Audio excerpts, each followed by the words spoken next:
Joining from today. Thank you for joining today's live stream, which is an event that we host every Tuesday to cover all things related to digital transformation. My name is Eric Kimberling. I'm the CEO of Third Stage Consulting. We're an independent consulting firm that helps clients through the world with their digital transformation journeys. And I'm excited for our topic today, which is strategies to manage change resistance and behavioral change during transformation. We're going to dive into the whole realm of the human side of change and change management in particular. So, really excited for today's conversation. I'll introduce our guest in just a moment. But before we do, just a couple of the logistical items. First of all, we are streaming to several different platforms here today, including LinkedIn, Facebook, YouTube, and Twitter. So, wherever you're joining from today, thank you for being here. And we encourage any questions you have. We'd love to hear your questions as it relates to change management for my guest and I here today. You can drop those in the chat. We're keeping an eye on the consolidated chat here from all the platforms. We'll get to those questions here throughout the conversation, so be sure to drop those in the chat. And speaking of the chat, if you wouldn't mind just dropping right now, let us know what city and country you're joining from today. Both my guest and I have an interest in global audiences and experience with global audiences, so we'd really love to hear where everyone's joining from today. So if you don't mind, just drop in the chat where you're at today, wherever in the world you might be. And then lastly, this live interview is going to become part of our weekly Transformation Ground Control podcast.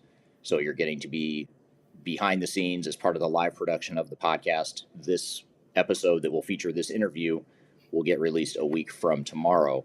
And again, we do these live streams every Tuesday. The live streams get edited and polished up, and we add graphics and other content to it and make it part of that Transformation Ground Control podcast that comes out every Wednesday. So keep an eye out for that. If you don't watch or listen to Transformation Ground Control, you can find that on YouTube, Facebook, LinkedIn, and Twitter, as well as audio podcast platforms throughout the world. So again, thank you for being here today. So our guest today, first of all, this topic is something that's near and dear to my heart. It's where I started my career in the world of change management. And so I'm really excited for our guest today, who has even more experience in change management than I do. And today's guest is Friska Wirya from a company called, she's a consultant, and she's with a company called Fresh by Friska, which she's the CEO and founder of. So Friska, thank you for being here today. Hey, Eric, thanks for inviting me. Absolutely. Glad to have you here, and really excited for today's topic. There's so many different angles we can talk about as it relates to change management. So much content to cover that we're going to do our best to really do kind of the flyover view of covering change resistance, behavioral change. But before we jump into it and get to audience questions as well, maybe just give us a little bit of background about you and your company and what you do and sort of how you grew up in this world of change management. Yeah, so I've been in change for about a decade. And during that time, I've managed change efforts across 6 of the 7 continents for some of the biggest names in mining, engineering, and technology. So the largest change efforts I've managed was a complete operating model restructure, which impacted about 23,000 people. I started Fresh by Friska 3 years ago, and it's all things change management, consulting, speaking, workshops, facilitation. Been obsessed with change for a very long time. So why I got into it is because I was in general management consulting, and it was only then change management started to be recognized as an actual discipline, not just fluffy comms and training. And it played to my strengths. Every day is different. Every project is different. Every culture is different, and so is every organization. And therefore, what you do day in, day out varies widely, and that appeals to me. Yeah, absolutely. And it's sometimes it still feels like the change management isn't fully recognized or recognized enough by organizations. But I agree with you a lot more so now. It's becoming more of a legitimate, recognized discipline now than it certainly was 10 or 20 years ago. How long have you been doing change management now? How long ago did you make that transition? A decade. Yeah. And I took a 40% pay cut to start from nothing, start as a change analyst, very green, and just work my way up with unwavering dedication and laser-like focus. And since then, I've done changes of all shapes and sizes. So restructures, digital transformations, you name it, I've probably done it. Great. Well, one of the things that I recognized or noticed in your thought leadership as I've gotten to know you over recent months is that you talk a lot about shifting change resistance into resilience. And I know there's a lot of talk about change resistance. That's certainly a big thing. I think most of us recognize that there is change resistance. But what does that mean when you talk about shifting from resistance into resilience? What does it mean, or what are some of the strategies that you've seen work to make that transition? First of all, let's take the literal definition of resistance. So that is the failure to accept or comply with something. And if we think of, for example, the French resistance, it was a secret organization resisting change, resisting authority usually. So this happens in organizations day in, day out when they try to introduce and implement a change to the way that they operate. So people they either opt out, they clock out, or they check out completely if it's not managed. So instead of the French resistance in change and transformation, people resist in a different way. They either covertly or overtly undermine and sabotage transformation efforts, right? Billions and billions of dollars, hundreds of thousands of hours are wasted every single year because change initiatives fail. So this is often, you'll see it, every day. Disengaged people, non-existent buy-in, leadership that are either invisible or don't really own their role in sponsoring and leading a change. You then see what I call these glacial evolutions that masquerade as digital transformation, simply because businesses either don't want to or they can't transform that natural resistance. So resistance isn't a bad thing, it's completely natural, but they can't seem to transform it into something more productive. And that something is resilience. And for me, resilience is defined as the capacity to withstand or recover from difficulties, from bumps in the road. So it's the ability of something or someone, in this situation, organizations, to spring back into shape. So to spring back from change so they are faster, stronger, and better than they were before. That's well said. And I love that concept because I think so often change management is viewed and used as a more of a defensive mechanism. Like how do we prevent people from sabotaging the project? And it's not focused on taking it one step further, which is not only overcoming intentional resistance and unintentional resistance, but also translating it into something better than it was before, than the organization was before, as you put it. Yeah, like imagine when a change is introduced that instead of being met with contempt, it's met with curiosity and people exert their resilience instead of dig their heels in with resistance. So that's in the ideal world. Organizations will get back into shape and regain, if not improve, their productivity and profitability. And in my experience, the most effective strategies is really early engagement, early involvement, participation, buy-in, and education. So all too often, change experts are brought in as a last resort when things have gone pear-shaped. It's like an afterthought when really they should be in the main body, not the appendix. Right. And what about what do you say to organizations that might say that our people? This all sounds great, Friska, but our people are not. This isn't going to be a problem. Our people are on board. They're not going to sabotage. You talked about sabotage a moment ago. We've got good people. They want what's best for the organization, and they're not going to sabotage the organization. And I really don't think change is going to be that hard because these new tools we're introducing, these new business processes, are so much more effective. Everyone recognizes the need for it. So, yeah, it sounds good, but we don't really need change. Yeah, that's a huge generalization. Anytime an organization says everyone does this or they've always done that, I really take that with a pinch of salt. And you don't need 90% of people to resist in order for changes to flop. It actually just takes 2 to 3 key stakeholders who are quite influential in the business to manifest that resistance, and that'll spread like wildfire. So, and this is also the challenge, right? People don't buy prevention, they buy the cure, and the cure is a lot more expensive than prevention. I always say to my clients that you can spend a reasonable amount of time educating and engaging people about your change effort, or a really unreasonable amount of time battling resistance all the way to the bitter end. Right. Yeah, that's well put. That not everyone. It's dangerous to generalize everyone within an organization or even across organizations as well. If there is one generalization to be made, I'd say that there is going to be some level of resistance to change. It's just a matter of how severe it is, what the root cause of it is, and what you do to overcome it. Yeah, and often when people make those blanket coverall statements, they're really opinions. There has not been any rigorous data collation or surveying or observational feedback that's been gleaned. So that's also something dangerous, just relying on your own perspective. Right. Yeah, totally agree. I'm going to turn to the audience here just for a moment to pull up where people are joining from today, or just to recognize where people are joining from today. But first, before I do that, a comment from Brandon on YouTube is people are buying the cure, not the prevention. He loves that quote that you mentioned. So Thanks, Brandon. you're already being quoted, and we're not even just a few into the conversation here. But want to just recognize where people are joining from today throughout the world. First of all, I didn't mention, by the way, that you and I are both in different countries. I'm based in the U.S., but I'm in the U.K. today. And we've got people all over Europe as well as throughout the world as well here joining us today. We've got Malcolm from the UK on LinkedIn. We've got Twana from Sweden. Someone from Spain. I don't see the name, but someone's from Spain. Someone from Washington, D.C., New Jersey, USA, Switzerland, New York, India, amazing. London, UK, Denver, Love Colorado, it. Yeah. Tonga, Denver, all over the place. So really appreciate everyone joining here today. And sorry, I'm just looking at some of the questions here that are coming in. Nigeria is another one. Silvio on YouTube is joining from Nigeria, so we've got some representation in that part of the world as well. But here's a question I wanted to get to just while we're diving into this whole topic of change management. This is from Sid over on YouTube. He asks, from an organizational structure perspective, what department within an institution does the organizational change function tend to reside, or where should it reside? It depends on the objective of the change management function and what the type of change is. So, for example, in my experience, the most effective, it's like real estate, right? Location matters.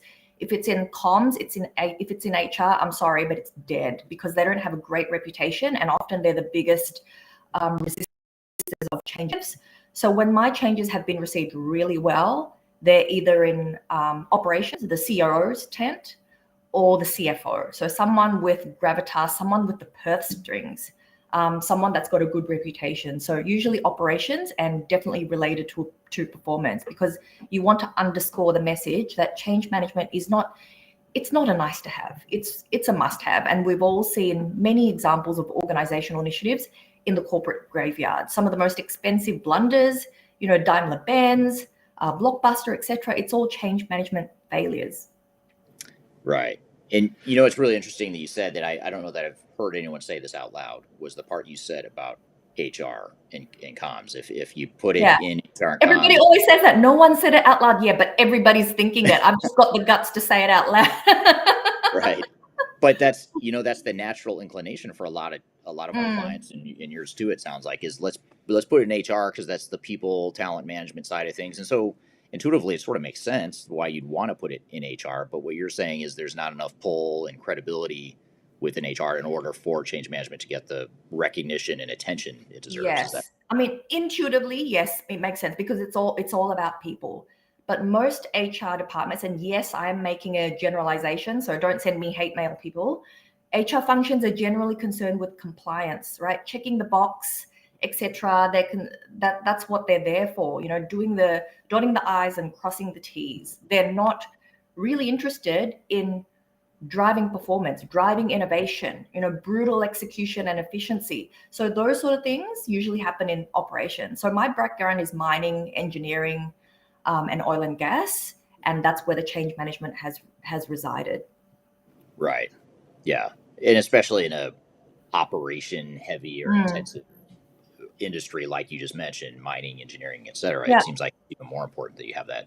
Yeah, and if it is a culture change, if it's a culture change effort, then it should be the CEO, because the buck stops with them. It shouldn't be in HR. It should be whoever's at the very top. They should be sponsoring it, not the head of HR. Right. Now, how about this? Here's a question. Actually, I have the same question by two people asked slightly differently. One is from William on YouTube, and he says, "What are good early preemptive steps to take for mitigating resistance from leadership?" And then part two of this, let me just sort of dovetail on that a little bit with another question from Sam Graham on LinkedIn, and he says, "Can change be successful if the C-suite is not seen to be changing first?" So I guess maybe just to break that up a little bit, let's start at the top. Everything you just said sounds great, but what if leadership themselves are part of the problem? And if so, if they are the problem, then what do you do to mitigate that resistance from leadership level? Yeah, this is a challenge, especially the middle layer of management. I call them the permafrost layer, because often we expect them to lead their own teams and their own people through change when they themselves haven't gone through the change process. So they themselves are trying to make sense, and they're doing a bit of soul searching, a bit of meaning making. What does this change mean to me, etc. So the first steps when leaders aren't on board with change is to really understand what is the source of their hesitation. And in my experience, if people are resisting change, it's because they're scared of something. They're scared of loss, scared of losing something, and we are more motivated to act by loss than gains. So it's either power, prestige, protection, pay, or performance. So if it's pay, they may be concerned that, I don't know, their bonuses are at stake, or they're not going to meet their SDIs. So I've seen this time and time again when a new performance management system is rolled out, and they're like, oh, there goes my A, B, and C. Prestige is about, maybe they're losing their corner office, maybe they're losing some perks, so that the prestige of their role is losing its luster. Performance. This change could mean it's very challenging for them to maintain a high level of performance and thus look good in their job, right? We don't know. Protection. So this particular leader could be protected, sheltered somehow, which kind of hides their underperformance. And this change, such a restructure, could take the lid off that. So we don't know which of these pieces is driving their resistance and their sense of loss if we don't, A, talk to them about it. And if we don't have that relationship with them, we need to cast our net wider and find out who does. Because, for example, new client, me sitting down with the CEO saying, so why are you resisting? It's not going to work. Like, you can't adopt an abrupt frontal effort like that. You need to be a bit more subtle, a bit more delicate, and a bit more tactful. But the answer will not come overnight. So it takes, and it comes from all sources. It could be, observing them. It could be asking different people in the organization. But really, what will help a lot is if you practice a great deal of empathy. So what is it that they're concerned about, right? Walk a mile in their shoes and see things from their perspective to get the answer. Right. And so you've said it a couple times now, but I think it's super important, those 5 Ps. Can you just repeat it one more time? The power. Pay, protection, prestige, performance, and power. That's great. I love that framing. Is that something you developed? I'm just something curious. I developed. Yeah. From many years of experience. It's always one of those Ps. The 5P model by Friska. You heard it here first. But that's great. And then just building on that, this is from Kyler on LinkedIn. She asked, building on that comment that you just had, or that thread about leadership, what is the responsibility of leadership to combat and address resistance? Now, assuming they're on board, that we're not necessarily addressing resistance to change at the leadership level, although it's more common than many may think. What is their role, and how should they be involved in addressing resistance to change? They need to be hands-on. Like the change management professionals like you and I, we can provide the conditions for adoption to thrive. We can provide advice. We can say, hey, this person may be upset because of A, B, C, but it's up to the leaders to actually have those hard conversations with people and understand what's driving their resistance and use their own relationships, their networks, their gravitas, their pull to drive adoption and buy-in for this change. Because at the end of the day, that's the leader's role. And this is where I see a lot of organizations kind of fall by the wayside. The leaders tend to subcontract or defer their resistance management responsibilities to their 2IC or the consultants, such as myself. Well, it's not the consultant's role, it's the leader's role. I mean, that's why they make the big bucks. They are the leader. They're expected to advocate for the change, sponsor the change upwards, build a coalition horizontally of support, and manage resistance actively. Right. Yeah. Great. Makes total sense. I feel like we missed that question by that gentleman that asked, will change still be successful if leaders aren't on board? I would say no. And if there is success, it's very short term. So when I first enter a client organization, always start at the top. So understand where they sit in the change commitment curve. And if they are resistant, find out why. Right. Yeah, that's great. Great point of clarification. And actually that sort of leads to another question here from the folks at my company at Third Stage. The question is, how do you help leadership identify which of the 5 Ps is creating resistance. So we know there's resistance, we sense it, we feel it, our gut instinct tells us there is resistance or there's some sort of behavioral people-based issue, but how do we get to the bottom of what's driving that? Yeah, so the activities that we're talking about now is a key fundamental step in any good change management effort, which is stakeholder analysis. So stakeholder analysis is not done by one person. It's not done by me in my office alone.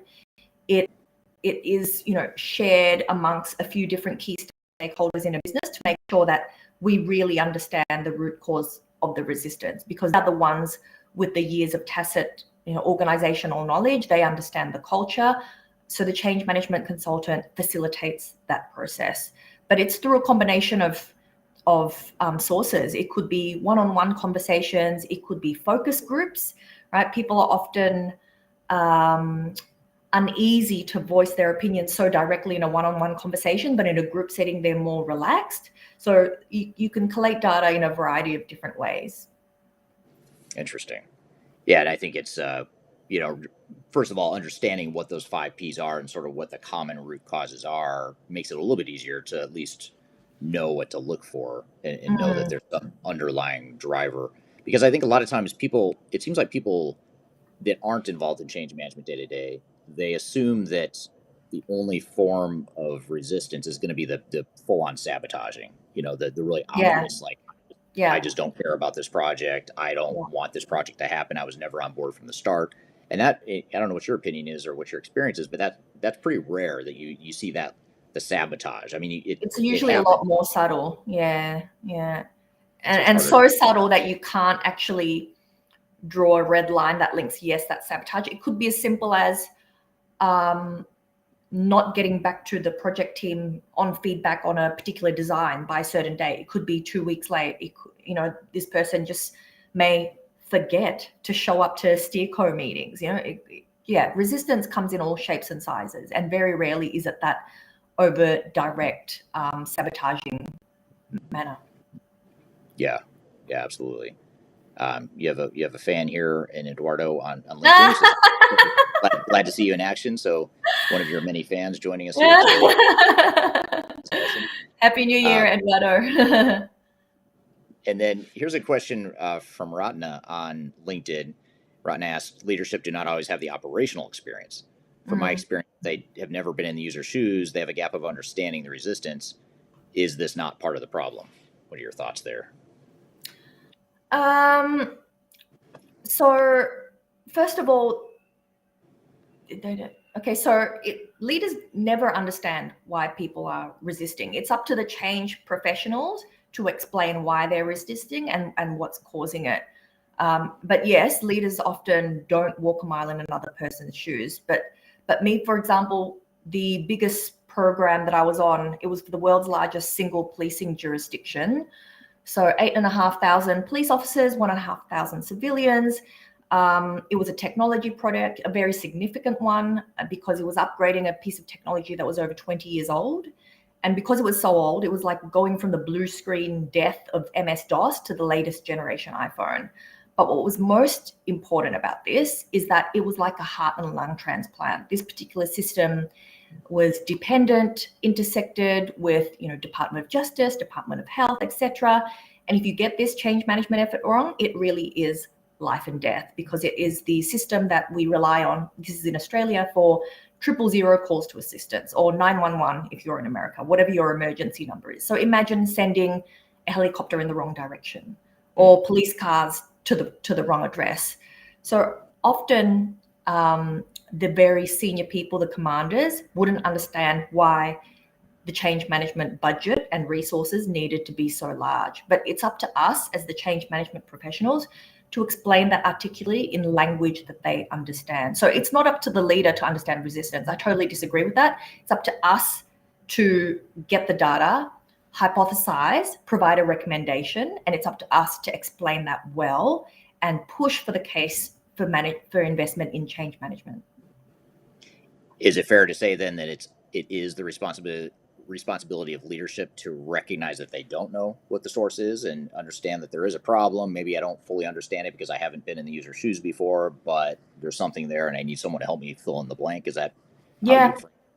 yeah. And the leaders that have already gone to that, the smart step of engaging change professionals, they're usually open to that sort of feedback. I mean, that's what they pay me for. They don't pay me for to tell them that everything's perfect and this is all that they have to do. I say, this is best case scenario, this is worst case scenario. You need to do these 10 things to get this. And then it's up to them to do that. If they choose only to do, 3 of those things, then they need to wear the consequences. And so to really push home the urgency and the ROI of change management, I turn the tables on them. Instead, it's about risk mitigation. And if you frame things in a loss instead of a gain, you'll find leaders are more receptive to having that conversation.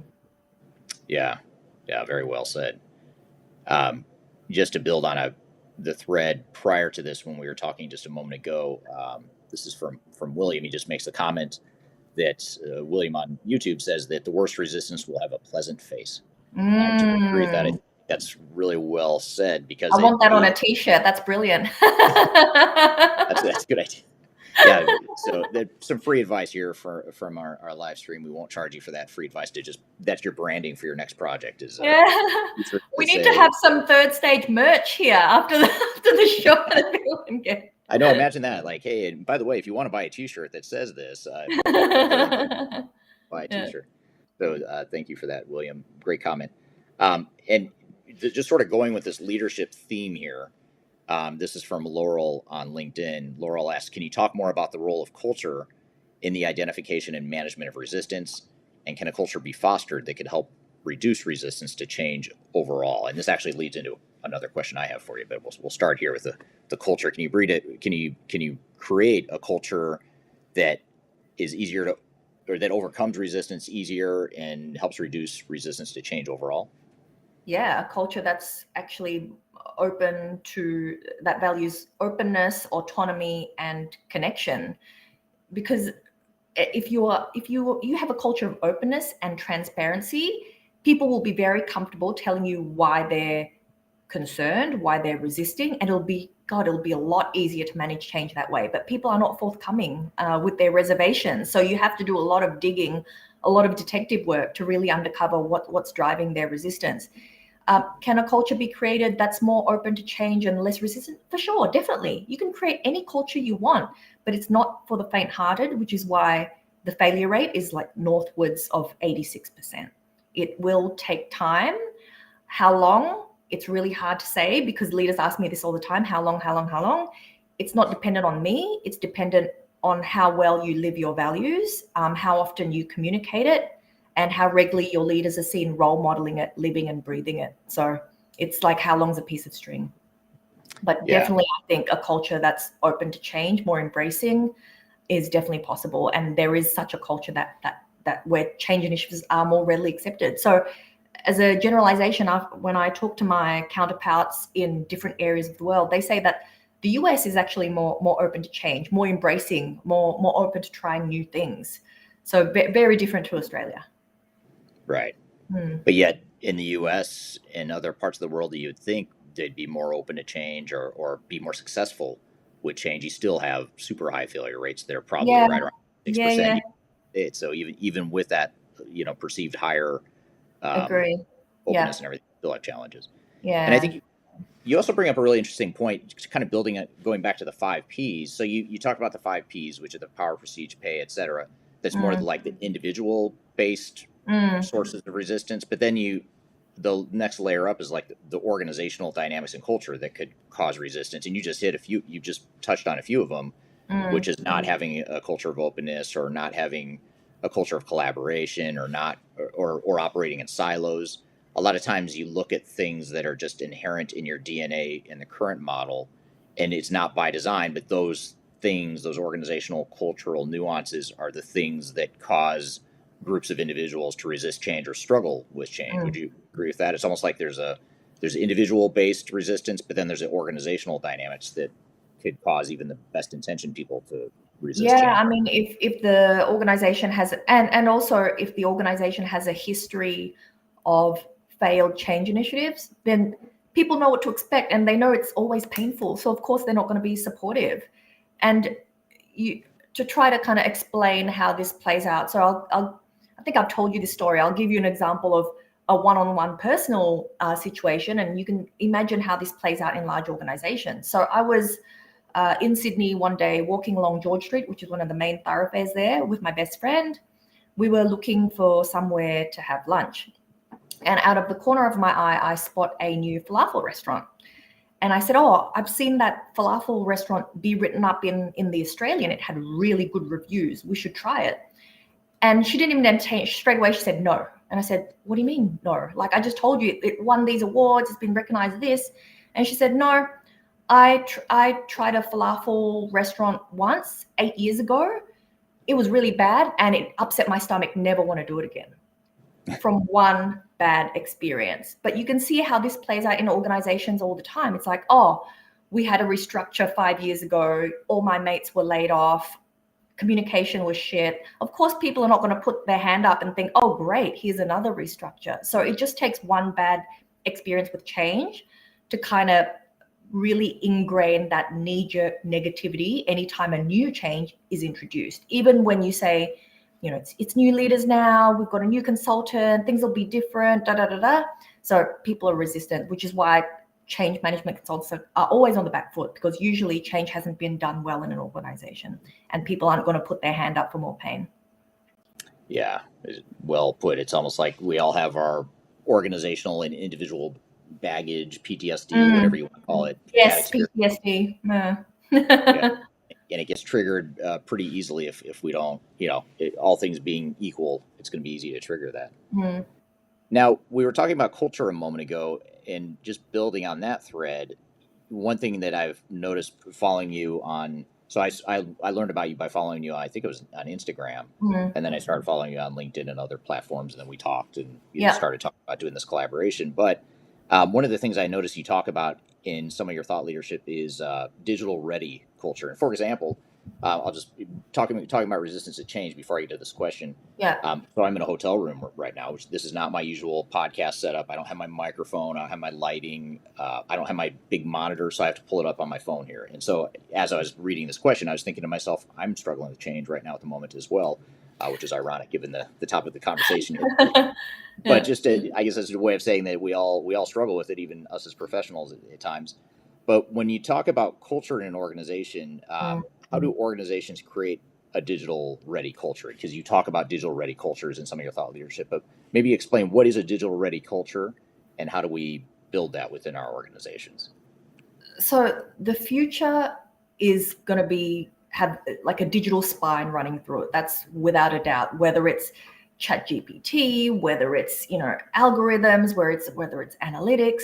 So when I say a digital ready culture, I mean that set of values and practices that enable high performance using technology. So using technology and agility in a digitally enabled environment. So I came across digital ready culture because during my time at the largest gold miner on the ASX, I was engaged by the CIO to lead the change management effort to lead their digital transformation. It was definitely not digitally ready. And the key words for digitally ready is things that I've just said. Openness. People challenge the status quo and they work with anyone who can help them achieve their goals faster. They don't care about job titles or hierarchy, seniority or tenure. It's just, can you do the work?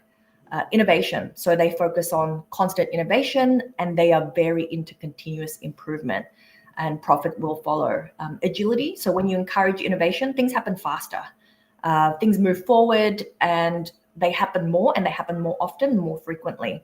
So that will keep a company ahead of its competition.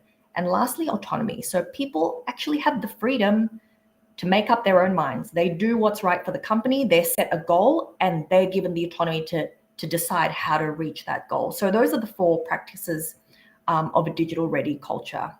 And I was reading some MIT research the other month, and they've said that, look, for the regular company that isn't a Spotify, that isn't a Twitter, that isn't a Meta, you don't have to be this kind of digital pioneer. It's actually enough. It's actually okay to just be digital enough. So rather than copy the practices of native digital-born companies. Instead, invest in your culture, in a digital-ready culture. And that's what they mean, a culture that's open to change, that's fluid, that's flexible, that's got low power dynamics between team members, that just really looks after one another and has their eyes on the prize and will work together to achieve that. Yeah, that's really well put, and I like your point about, thinking deliberately about where you're investing your time and money. It's easy to invest, or it's easy to want to invest in the shiny, sexy technology object sort of things versus something that's intangible like culture. And if you invest more in culture and you build that culture and you put more effort in building that sort of culture, not only are you going to get more value out of your technological investments, but you're just going to deal with change better, and you're probably going to just have better business performance. No matter how good the technology is, it's not going to matter if you don't have that culture as sort of the foundation. Yeah, we don't need any more new things. Like, most organizations are littered with unused, derelict, expired apps. So I was at the second largest engineering company in the world, again, leading the digital transformation. And one of those change projects, it sounds super boring, but goddamn, it saved a lot of money. It was applications rationalization. They had 3,784 apps in the business. Wow. That's incredible. And guess how much of them were unused? So different versions, different, all sorts of different software. If I were to take a guess, I'd say maybe 30% were unused.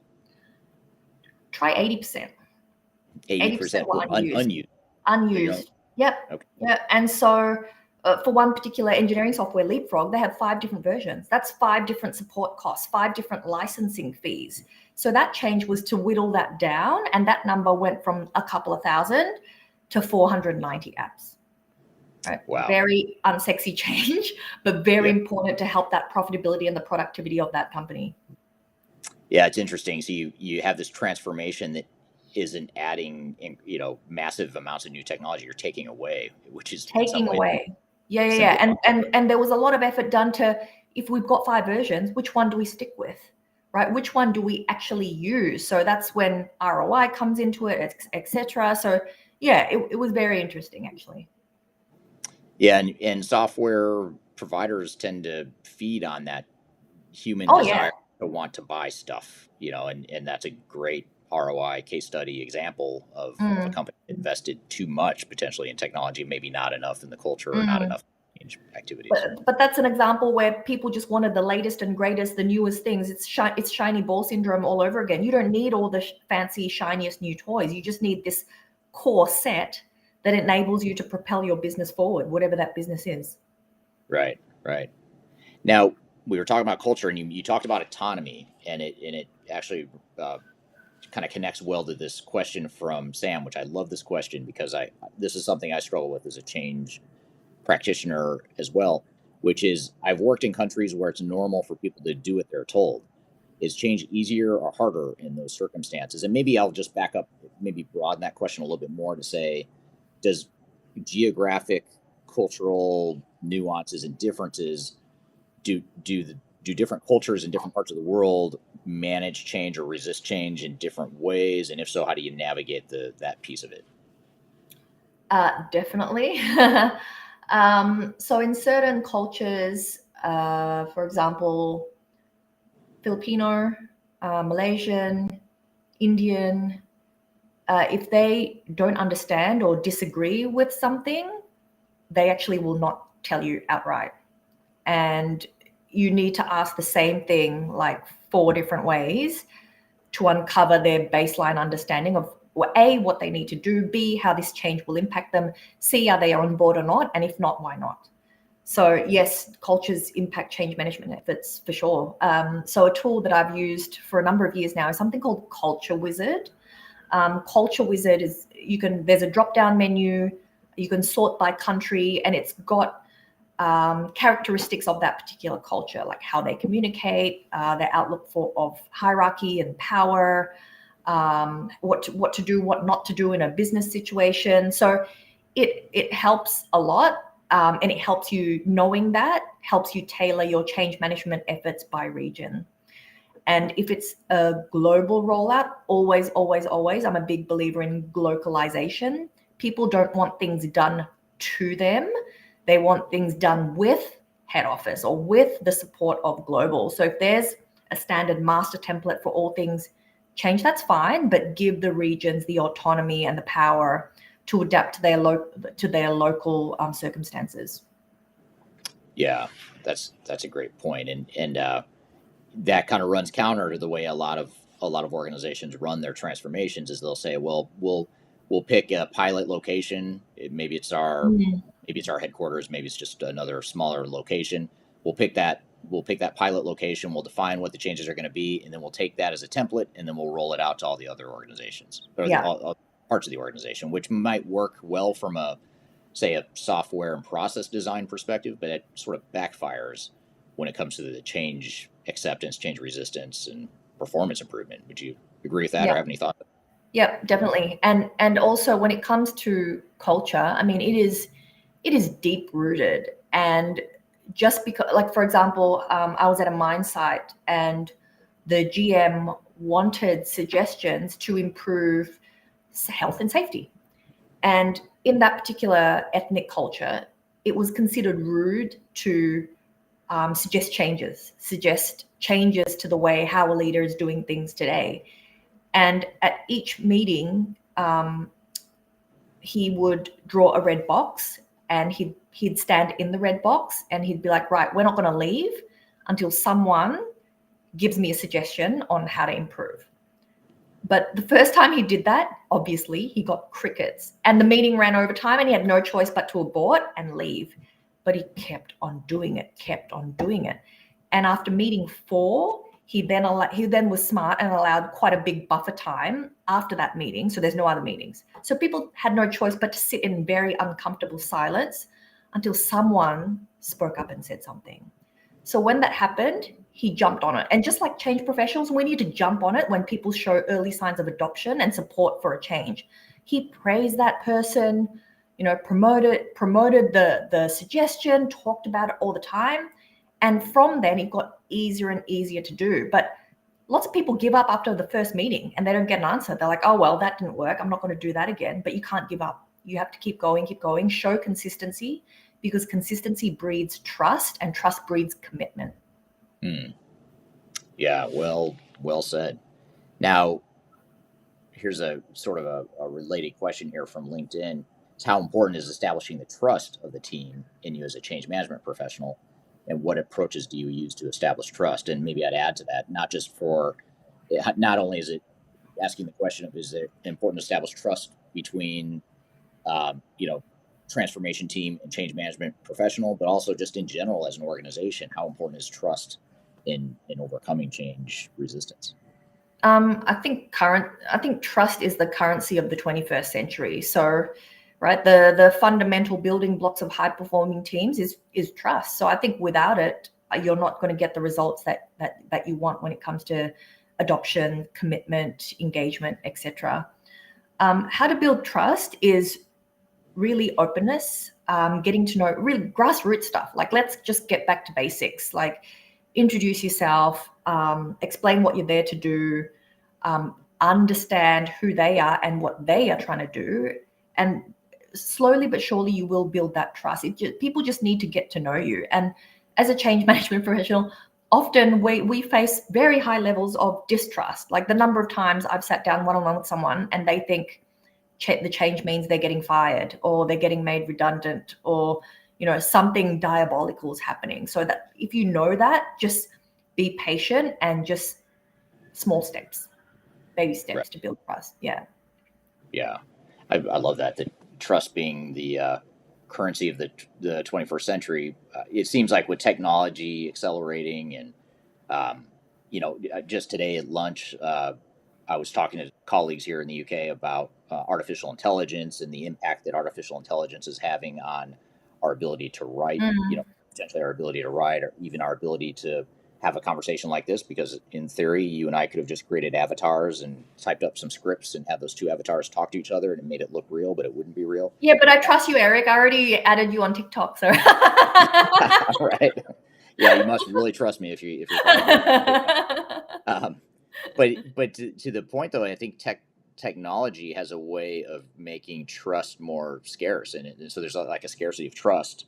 Mm, You talk about enterprise technologies too. All these technologies that could automate your job. It could eliminate your job. It could make it easier, but it could also totally eliminate your job. It could totally disrupt your job. So there's all these reasons not to trust in the world today, especially when it comes to technology. And I feel like I hadn't thought of it the way you said it, but trust is becoming more of a commodity, more of a currency, as you put it. I think that's a really well well stated comment there mm, for sure. Another question I had is related to motivating people. So when I think the main outlet, like I said, I started following you on was Instagram, and a lot of your Instagram content seems to focus more on sort of motivating people to mm. change and motivating people to lead change and things like that. What are some of the biggest motivators for change that you've seen be most successful? In other words, I know we talked about the things that could threaten change, the Mm. five P's, for example. Those are the reasons I might not accept change. But in addition to mitigating or maybe eliminating those threats or risk, what are some of the other ways that you've seen work in terms of motivating people to want to change and motivating leaders to want to lead change and that sort of thing?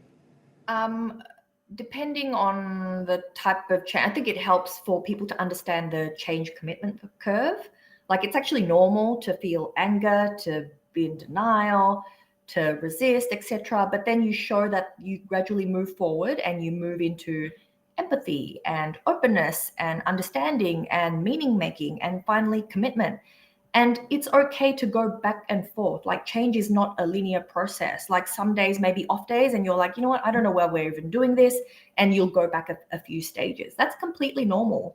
But people don't know that. They think there's something wrong with them, that they should be, holding hands and singing kumbaya and saying, yay, this change is going to be amazing. But that rarely happens in real life. So first of all, education on the psychological states of change, what people go through, will help normalize that, because the way change is managed has a massive impact on mental health. So I think that's a first step. When it comes to motivation to change, I think there's nothing like user generated content. So I was working for a big oil and gas company, and there was a technology project that I was on, and um, it was unscripted, and this guy just posted a video clip of him talking about tips and tricks for this particular platform and posted it on Yammer. It was funny, it was authentic, and it went viral. So user generated, and then it created like this kind of competitive rivalry for people to kind of do their own version of what he just did. So user generated content, definitely. Make it fun and bite sized. So micro change management, don't picture this as a massive tidal wave of change that gets people's backs up and gets people resisting and scared straight away. Instead, make the change so subtle that's nearly invisible. So for example, I've used daily 30-second pop quizzes before, just to A, gauge sentiment, B, understand where their knowledge is at, and C, uncover any resistant hotspots. So that helps reduce fear of the unknown. Something really creative and humorous. Like, for example, I've organized field trips before where the change was a physical relocation, new CEO, new branding, um, changes of all shapes and sizes, but all packaged in the one relocation. And I was getting rumors of gossip, such as, for example, there was no easy public transport in the new location. I was getting rumors like, oh, trains are not safe and dirty. It's not safe, blah, blah, blah. I literally took people with me on the train and taught them to tap on here, get on the train, tap off. We get to the other side. When we get to the other side, there's the IT people there to demo the new tech. There's the security guy to kind of walk them through the new building. There's local businesses with goodie bags waiting. So do things different if you want to break out from the norm. If you want to be remembered in people's minds for something positive, something fresh, something creative, and associate that change with something good, you need to lay the groundwork to make that happen, because good change does not happen by accident. You don't just wake up and say, hey, presto, things have changed. It happens by design, by intent, and with a lot of discipline and commitment. Right. Yeah. Change doesn't happen by accident. There's another T-shirt slogan. Um, And Sam, the thing I love about this audience is not only is it very knowledgeable about digital transformation, but it's very creative too. And so Sam says he hopes that we've added "trust is the currency of the 21st century" to the new range of third stage T-shirts. So got a whole line of change management T-shirts, apparel in the making here for sure.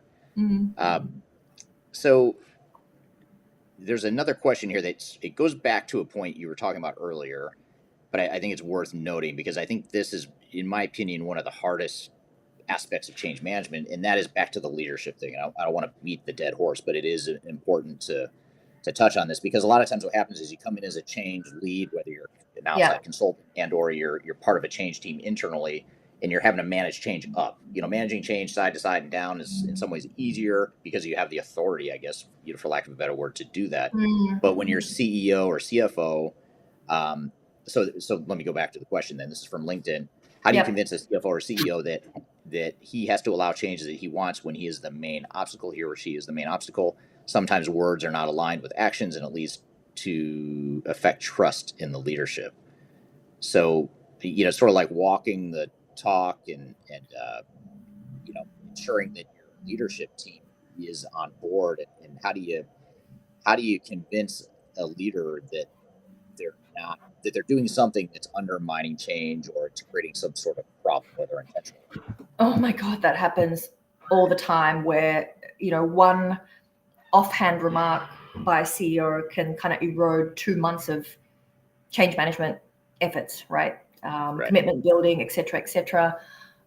In that situation, it really depends. And often you may not be the right person to give that person the feedback. So I'm part of a network of global change management professionals. We collaborate together on large projects, and you got to realize how you are perceived in the eyes of that CEO or CFO. And this is the way of the world. You're not always the best messenger. So understand who the best messenger is, and also what seems like a really big change that you're asking this CEO or CFO to take in their organization, because say their organization is very conservative, very command and control. But if you position that same change in the backdrop of the industry, it can be much more palatable to them. So I would say, get a bigger backdrop, position it against the context of an industry. That usually encourages the CEO or CFO to be more open to even bigger change that they have to do. Be selective of the messenger. You're not always the best person, newsflash. So find out who that person is. And lastly, nothing like a bit of competitive spirit. So when I was at a large mining company, they had quite a toxic culture. And we were trying to convince the CEO to greenlight a culture change initiative. In that situation, take yourself out of the picture. So what I did was get third-party information, surveys, quotes, and in that situation, Glassdoor rankings. And I showed how they compared against their main peers. They came last. I think his eyes went red. It was like, like a red rag to a bull, and he's like, huh. And I knew that about him. I knew he was very competitive. And so this comes back to step number 1, know your stakeholders. Stakeholder analysis, change management, fundamental process 101. If you know what drives them, what motivates them and what they're scared of, then you will know how to convince them. If you don't know, then you haven't done enough homework. Yeah, that's really well put. I mean, you've got to understand the lay of the land and be realistic. I think a lot of times executives and leaders hear what they want to hear, or they have happy ears or whatever you want to call it, and you show them some actual data, whether it's from Glassdoor or a stakeholder assessment, organizational assessment, whatever it is, and all of a sudden like you said, their eyes kind of light up or widen, like almost a disbelief. But you have to go through that process of making sure the leadership understands what the issues are, and that you're being realistic about it for sure. So one last question, and actually this is totally off script, and in some ways it's not fair because I didn't tell you that I might ask you this question, but I just thought of it because you've mentioned a few different examples of change case studies that you've been involved with, which I think is great. I love how you keep tying it back to real life examples from your experience. But can you, off the top of your head, think of what your favorite, or let's call it your most difficult change initiative? What's the most difficult change that you've been involved with organizationally? So that's probably the one that I talked about, the field trip, just because Okay. I was the fifth change management consultant in the door. The previous ones have been terrible. The leadership was really non-existent. Like, they weren't owning their role. They were hiding behind the consultants to deliver bad messages. At that time, it was bushfire season. So this was the fire authority. And the change was a brand new building they were supposed to move into 2 years ago. And not only were they 2 years late, it was probably $12 million out of budget. And a lot of them, even though the current building that they were in was really decrepit, it was falling down, it was ready to be demolished. And that's what was happening. It was being demolished to make way for a 5-star hotel. A lot of these people had really strong emotional connections to that building, and they'd worked there 10, 20, 30 years. So, they was resisting really damn hard. And that was a lot of overt resistance, like bullying, nasty emails, not CCing me on emails, etc., etc. So that was probably the hardest. But that field trip that I organized, that was a lot of work. That was 450 people. So 20 people at a time. So you can imagine how many times I took the train up and down, up and down, up and down. But it was worth it in the end, because after the first trip, when the first cohort came back, news spread like wildfire. Like, oh my God, the new building, so lots of natural light. Our new computers are great. Like, actually, the train was a lot faster than I thought it would be, etc., etc. So I set to kill a few birds with the same stone, so to speak. Really kill those rumors. And so it's not just me saying this; it's their own peers. It's other people in the business who have actually gone there, experimented with the change. Guess what? It wasn't as bad as I thought it would be, and they then talk about it, amongst their team. So that was the most challenging one by far. Yeah, interesting. And it's interesting that some of the creative strategies and tactics you took to overcome that challenge too. Um, well, good. So I really appreciate you being here today. This hour has flown by. It's a lot of fun too. Yeah, So it has. appreciate having you on the show. What are some of the best ways for those that aren't familiar with you or just learning about you for the first time here today? What are the best ways to follow you, to contact you? Tell us how to get a hold of you. Yeah. So you can follow me, add me on LinkedIn, Friska Wirya. My website is freshbyfriska.com. So a lot of the strategies and activities that I've told you today, I actually teach them in several different varieties of workshops that I've got. So you can send an inquiry through my website. I'm also on Instagram, Fresh by Friska, and YouTube of the same handle as well. Great. Well, yep. Be sure to you're very active on Instagram. I know because you post. You're constantly putting new stuff out there, which is super helpful. Speaking of bite size, what do you call it? Micro change Micro management. change. Yeah. You're sort of like micro bite sized chunks of change management, which I like on Instagram, and I know a lot of people watching here will like that too. So sounds like we can find you on several different platforms. But Yes. really appreciate you being here today. I love having you here, and hopefully we can have you on again at some point. And really appreciate you being here today. So thank Thanks, you. Eric. See everybody. And thank you to the audience for being here today. Really appreciate it. Again, we'll polish this up. We'll edit it. We'll add content. We'll make it part of Transformation Ground Control episode that comes out next week, a week from tomorrow. So thanks for joining here today, and I will look forward to seeing you all on the next live stream. We do these every Tuesday, same time, same place. And again, it's part of our live production of that Transformation Ground Control podcast. So thank you all for being here. Hope you all have a great week. Thank you again, Friska, and we will see you all soon. Have a great week.